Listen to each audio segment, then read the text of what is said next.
कहते हैं बच्चे मन के सच्चे होते हैं। बच्चे जो देखते हैं हूबहू वही बताते हैं। ऐसा ही एक मामला सामने आया है जहां एक मासूम बच्चे ने अपनी मम्मी की काली करतूतों को उजागर कर दिया। दोस्तों, मैं परवेज अंसारी। आज की सच्ची कहानी में आगे बढ़ने से पहले आपसे रिक्वेस्ट है, अगर आपने हमारे चैनल को सब्सक्राइब नहीं किया है प्लीज़ सब्सक्राइब कीजिए, जिससे कि हमारा हौसला बढ़े। तो बढ़ते हैं आज की कहानी की तरफ। उत्तर प्रदेश का एक ज़िला है कानपुर। कानपुर का एक इलाका लगता है नौबस्ता। नौबस्ता इलाके में एक डॉक्टर साहब रहते थे अपने परिवार के साथ में। उनके परिवार में उनकी पत्नी थी और उनका एक बेटा था और एक बेटी। बेटे की उम्र 16 साल की थी और जो उनकी बेटी थी महज 6 साल की उसकी उम्र थी। काफ़ी खुश थे परिवार में और परिवार काफ़ी अच्छा चल रहा था। सब कुछ परिवार में ठीक ठाक चल रहा था। एक दिन डॉक्टर साहब घर में बैठे हुए थे। उनकी 6 साल की मासूम बेटी उनके पास आई। उनके पास आकर बैठ गई। बोली, पापा कुछ बोलूं?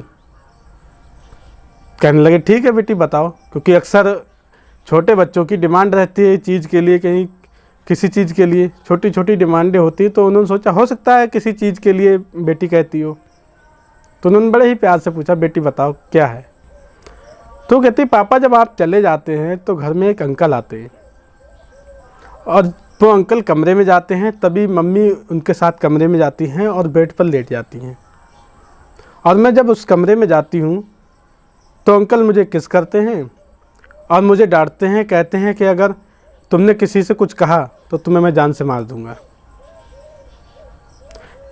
बेटी के इस अल्फाज को सुनकर डॉक्टर साहब दंग रह जाते हैं। उनके होश उड़ जाते हैं। उनके पैरों तले की ज़मीन खिसकने लगती है। उन्हें यकीन नहीं हो रहा था कि वो जिसे अपने हम सफ़र समझते हैं, अपनी पत्नी मानते हैं, वो ये सब कर रही है।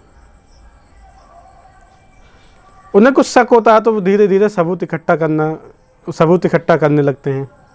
वो अपने मोहल्ले में पास पड़ोस के लोगों से पूछते हैं कि जब हम हॉस्पिटल जाते हैं क्या हमारे घर में कोई आता है? तो लोग कहते हैं हाँ, एक लड़का आता है जिसे पहचानते तो नहीं है, लेकिन वो अक्सर आपके घर में आता रहता है और चला जाता है। तो वो डॉक्टर साहब सोचते हैं हो ना हो एक दिन इसका पर्दाफाश मैं ज़रूर करूँगा।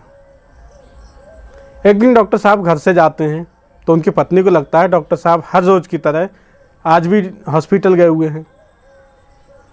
वो लड़के को बुलाती है। वो लड़का आता है।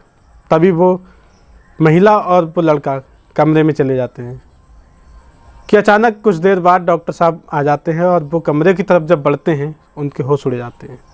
उनकी पत्नी और वो लड़का आपत्तिजनक स्थिति में होते हैं। डॉक्टर साहब उसी दौरान दरवाजे का कुंडा लगाते हैं और डायल 112 पुलिस को सूचना देते हैं। काफ़ी शोर शराबा होता है वहाँ पे। कमरे में बंद उनकी जब पत्नी को ये पता चलता है तो वो हड़बड़ाने लगती है और वो लड़का होता है वो धमकी देने लगता है कि दरवाज़ा खोल दो, नहीं तो निकलने के बाद तुम्हें जान से मार दूंगा। शोर शराबा होता है। काफ़ी लोग इकट्ठे हो जाते हैं आसपास के। कुछ ही देर के बाद वहाँ पर पुलिस आ जाती है। पुलिस को जब सारी बात पता चलती है, पुलिस उस लड़के को उसी घर से गिरफ्तार करती है और साथ में डॉक्टर साहब की पत्नी को भी गिरफ्तार करती है। ये बात जब महिला के मायके वालों को पता चलती है तो उसका भाई और उसका पिता घर आता है और वो डॉक्टर साहब से कहता है, वो पक्ष लेने लगता है अपनी बहन का। तो काफ़ी बहस हो जाती है, नोकझोंक हो जाती है डॉक्टर साहब की अपने साले से। उसके बाद डॉक्टर साहब अपनी पत्नी और उसका प्रेमी होता है उसके खिलाफ़ और अपने साले और ससुर के खिलाफ़ एक तहरीर देते हैं और रिपोर्ट दर्ज कराते हैं। पुलिस के मुताबिक जो लड़का था उस लड़के का नाम राकेश रोशन त्यागी था। महिला टीचर थी।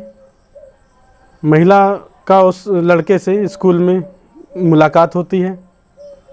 तभी से उनका प्रेम प्रसंग चलने लगता है। दोस्तों, इस कहानी का उद्देश्य किसी का दिल दुखाना नहीं बल्कि लोगों को जागरूक करना है।